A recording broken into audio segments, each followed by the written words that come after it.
na ang veteranong aktor na si Terzo Cruz III sa kanyang posisyon bilang chairman ng Film Development Council of the Philippines, FDCP. Ayon sa tinanggap na ng Malacanang ang pagbibitiw ni Terzo noon pang nakaraang linggo.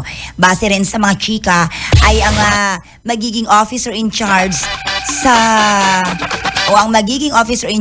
pagkawala ni Terzo ay si Rica Arevalo, ang project development officer para sa Film Education Division. May mga balita rin na baka ang writer at director na si Joey Reyes ang nakatakdang pumalit sa kanyang pwesto. Noong termino pa ni Terzo ay si Joey ang nagsilbing technical consultant ng FDCP. Ilan sa mga programang na itaguyod niya ay ang pagsuporta sa mga existing film festivals, pati na rin sa mga producers sa pamamagitan ng film grants and incentives.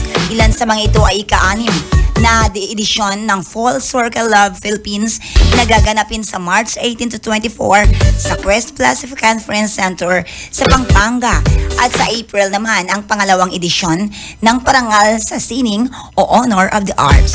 Tumagal ang termino ni Terzo sa Film Council mula July 2022 kung saan pinalitan niya si Liza Dino hanggang March 2024. Sa ngayon ay wala pa namang opisyal na pahayag ang FDCP ukol sa pagbibitiw ng veteranong aktor sa kanyang pwesto. Ayun. Matagal na pala siya dito sa posisyong ito. Matagal na sa FDCP. FDCP. Okay, yan ang ating showbiz balita this morning, and di atin Ti amo, I love